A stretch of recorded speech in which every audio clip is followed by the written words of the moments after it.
अस्सलाम वालेकुम friends and welcome to learning place. तो अब हम बात करेंगे टेक्स्ट की फॉर्मेटिंग के बारे में कि टेक्स्ट के फॉर्मेट के कितने किस्म की है, यानी कितने किस्म की इसकी फॉर्मेटिंग आप कर सकते हैं। तो चलिए सबसे पहले हम एक टैग यूज़ करेंगे आई का।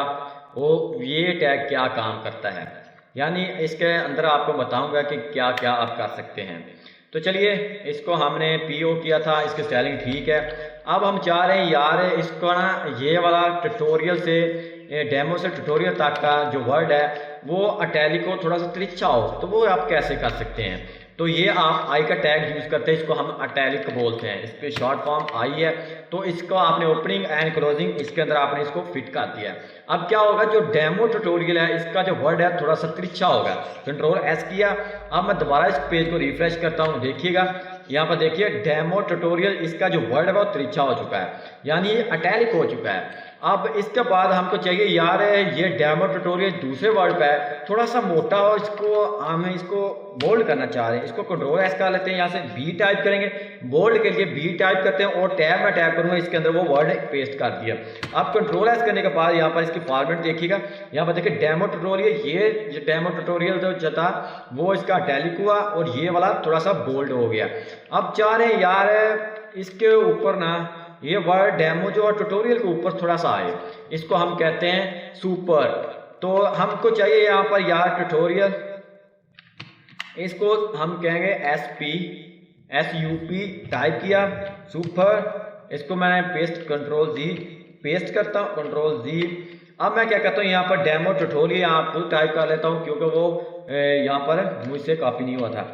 तो मैं क्या करता हूँ, इसको कंट्रोल आर करते हैं, यहाँ पर देखिएगा डेमो आ चुका है, ट्यूटोरियल के डेमो के ऊपर ट्यूटोरियल आ चुका है। अब हम चाह रहे हैं यार ये दिस का जो वर्ड है, दिस के बाद जो इस आ रहा है वो नीचे आए, वो कैसे कहते हैं, इसको हम बोलते हैं सब। तो हम क्या करेंगे, यहाँ पर इसकी फॉर्मेट कर लेते हैं। ये आपको एक ही जगह पर इसलिए बता रहा हूँ कि आप इसको कहीं भी यूज़ कर सकते हैं, ये इसकी फॉर्मेट के बारे में है। तो इसको हम चाह रहे हैं यार ये जिसके नीचे है तो इसको हम क्या बोलते हैं, सब। तो सब हमने यहाँ पर डिफाइन किया, इसी यहाँ पर टाइप करने के बाद ये हिस्सा हम यहाँ से रिमूव कर लेते हैं। तो आपको समझाने के लिए छोटा ट्यूटोरियल मैं कर रहा हूँ। यहाँ पर देखिएगा दिस, यहाँ पर देखिए ये इसका नीचे आया, दिस इज डेमो ट्यूटोरियल। ये ऐसे आप सुपर एंड सब वर्ड भी कर सकते हैं। अब एक और टैग के बारे में बात कर लेते हैं यार, ट्यूटोरियल ये वाला है, इसके अंदर आई टैग के अंदर यहाँ त्रिच्छा ही है, जरूरी है कि त्रिच्छा ही। इसको हम करना चाह रहे हैं, मार्क करना चाह रहे हैं। इसका आपको नेम से ही पता चल चुका है कि मार्क यहाँ पर लिखेंगे और मार्क लिखने के बाद यहाँ पर जैसे मैं टाइप करता हूँ और ये वाला वर्ड है वो मार्क होगा।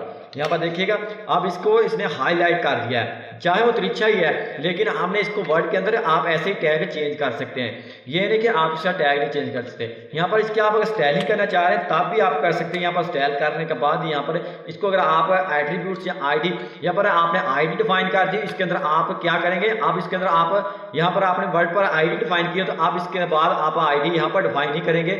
ये डेवलपमेंट की बेसिक आपको मैं बता रहा हूँ। तो आप यहाँ पर देखिएगा, यहाँ पर आप क्लास डिफाइन कर सकते हैं, एट्रीब्यूट क्लास का यहाँ पर डिफाइन कर सकते हैं, या यहाँ पर आप स्टाइलिंग करना चाह रहे हैं तब भी अगर आपने एक्सटर्नल स्टाइलिंग करनी, या ये वाली होगी या इसकी फाइल एक होगी। तो फाइल को कैसे इंप्लीमेंट करते हैं ये भी मैं आपको बता देता हूँ। यहाँ पर न्यू फाइल बनाएंगे हम, तो कंट्रोल एस करेंगे, हम यहाँ पर इसका नेम भी रख लेते हैं स्टाइल। तो आपको समझाने का आपको भी नेम यहाँ पर रख सकते हैं, कंट्रोल स्टाइल डॉट CSS, मैंने स्टाइल यहाँ पर। अब आपको क्या करना पड़ेगा कि अब आपको यहाँ पर कुछ और टाइप नहीं करना पड़ेगा, यानी ये CSS की फाइल बन गई है। अब आपने क्या करना है, यहाँ पर इसकी मैं क्लास देता हूँ, इसको हम यहाँ से स्टाइल को हटा देते हैं। तो इसके बारे में आपको बता चुका हूँ कि स्टाइल ऐसे भी कर सकते हैं। अब यहाँ पर इसको क्लास देते हैं, तो इसको क्लास हम TO देते हैं क्योंकि ट्यूटोरियल के रिलेटेड है। तो इसको मैं क्या करूँगा, ट्यूटोरियल। तो अब हम क्या करेंगे, क्लास हमने वहां पर डिफाइन कर दी थी। अब आपने मैं क्या, यही रेकमेंड तरीका क्या है कि आपने P के अंदर यहाँ पर देखिए ये वाला इसकी जो मेन आईडी है इसके साथ इसको आप सेट कर सकते हैं, लेकिन आप डायरेक्ट इसको सेट कर सकते हैं। हमने यहाँ पर .to भी लिख के इसको सेट करते हैं, लेकिन रेकमेंड तरीका ये है कि आप उसके आईडी के अंदर जो क्लास है उसको ऐसे डिफाइन करें। यहाँ पर देखिए मैं TO को डायरेक्ट आपको यहाँ पर सेट करके दिखा देता हूँ। TO को हमने यहाँ पर सेट किया क्लास के नेम से।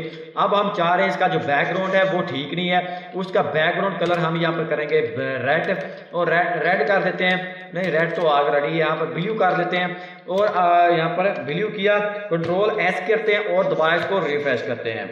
तो क्योंकि ये मार्क्ड है। यहाँ पर देखिए एक क्लास को मैंने सेस किया, मार्क के अंदर 2 यहाँ पर मैं टाइप किया था, 2 मैंने यहाँ सेस कर लिया।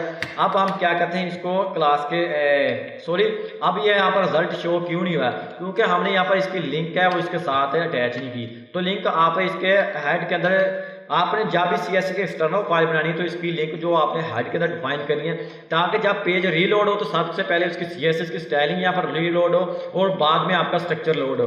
जी अगर आप इसकी बॉटम में करते हैं CSS की जो फाइल है यहाँ पर एक्सटर्नल करते हैं तो वो आपका पहले स्ट्रक्चर यहाँ पर अपलोड होगा, बाद में आपकी स्टाइलिंग होगी। ये रेकमेंड तरीका नहीं है, जस्ट आपने रेकमेंड यही है कि आपने CSS की जो कोडिंग है वो आपने करनी है स्टाइलिंग हेड के अंदर। तो मैं यहाँ पर लिंक टाइप करूँगा और लिंक यहाँ पर देख सकते हैं इसका रिलेशन, इसको हम रियल बोलते हैं, स्टाइल शीट इसको हम स्टाइल शीट बोलते हैं CSS की। जो इसका हम यहाँ पर रेफर है वो तरीका कहाँ से है कि हमने इसी डायरेक्टरी के अंदर इसको बनाया हुआ है। तो आपको दिखा दूँ, यहाँ पर देखिए स्टाइल की जो फाइल आ चुकी है। अगर आप इस फोल्डर के अंदर सेस करना चाह रहे हैं तो आपको मैंने ऑलरेडी बता दिया है कि कैसे आप फोल्डर के अंदर सेस कर सकते हैं। तो यहाँ पर इसके रूट डायरेक्टरी के अंदर है, तो हम यहाँ पर टाइप करेंगे स्टाइल। तो स्टाइल के बाद इसका जो टाइप है .css है, तो हमें Ctrl+S करते हैं। अब रिफ्रेश करेंगे, अब देखिएगा इस कलर का जो इसका बैकग्राउंड है वो कलर हो चुका है ब्लू। अब हम चाह रहे हैं कि इसका जो कलर है फ़ॉन्ट का कलर है, ये बैकग्राउंड हमने दिया, अब इसका फ़ॉन्ट का कलर है वो वाइट हो ताकि हमको ठीक से नजर आए। तो हम यहाँ पर कलर टाइप करेंगे और यहाँ पर वाइट मैंने टाइप कर दिया। तो अब Ctrl+R करते हैं, यहाँ पर देखिए इसका बैकग्राउंड कलर है वो ब्लू हो चुका है और इसका कलर है वो वाइट हुआ है। अब आप ऐसे इसको यहाँ पर सेस कर सकते हैं। जो रेकमेंड तरीका है इसको सेस करने का कि आपने उसकी सबसे पहले क्लास आईडी देनी है, जिस जो यूनिक आईडी होती है उसको आपने सबसे पहले देना है। यहाँ पर मैं आईडी यहाँ पर दूंगा क्योंकि हम उसको सेस कर रहे हैं आईडी पी, और पी के अंदर जो 2 की क्लास है वो ऐसे सेस करते हैं। यानी यहाँ पर देखिए और पी के अंदर क्योंकि हमने पी के अंदर इसको डिफाइन किया, ये नहीं कि आपने यहाँ पर पी टाइप कर दिया और ये पी टैग के अंदर पी यहाँ पर आईडी है और ये पी टैग के अंदर बाहर है।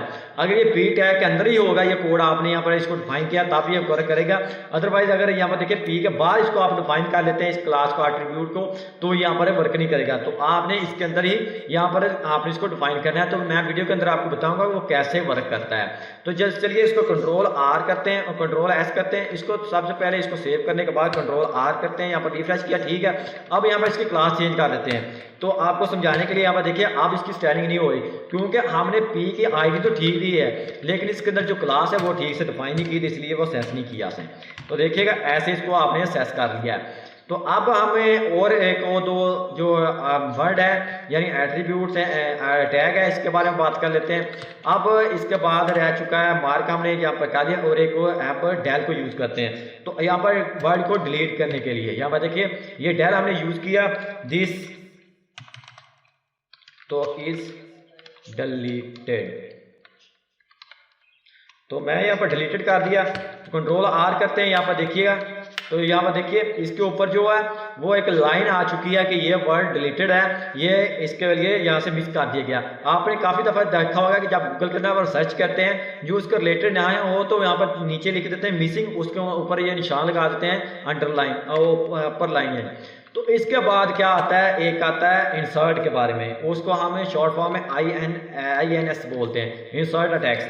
तो हम क्या करते हैं, दिस इज इंसर्ट, तो इसको Ctrl+S करते हैं। आप देखिएगा यहाँ पर देखिए इसके बॉटम पर आपको अंडरलाइन नजर आ रही है, यानी इसको आप हाईलाइट कर रहे हैं। तो हमने मार्क डेल के बारे में बात करी, इंसर्ट के बारे में, और एक और आता है और इसके अलावा और भी काफ़ी सारे हैं। और एक में भी EM है, एम्फासाइज्ड टेक्स्ट। तो EM इसको यूज़ करते हैं। इसका क्या काम है ये आपको दिखाऊंगा। इसका जो टेक्स्ट है थोड़ा सा छोटा हो जाता है, छोटा मिनिमम इसका सेव और क्लोज हो जाता है। This is EM text. तो Ctrl+S करते हैं, दोबारा रिफ्रेश करेंगे, देखिएगा आप ये देखिए इसको थोड़ा सा उन्होंने तिरछा भी किया थोड़ा सा, और इसका साइज है वो नॉर्मल साइज से कम है, यानी इसको हमने इसका साइज किया था, बड़ा किया था। इसकी जो स्टाइलिंग है वो भी देख सकते हैं, इसका फ़ॉन्ट साइज और इसका फ़ॉन्ट साइज में थोड़ा सा चेंजिंग है। तो उम्मीद है कि आपको इसके बारे में पता लग गया होगा कि फॉर्मेटिंग कैसे टेक्स्ट कर सकते हैं। तो अगर आपको ये वीडियो पसंद आई हो तो इसे लाइक जरूर कीजिएगा और दोस्तों के साथ शेयर भी जरूर कीजिएगा। तो आज की वीडियो में इतना ही, तब तक के लिए मुझे दीजिए इजाज़त। अल्लाह हाफिज़।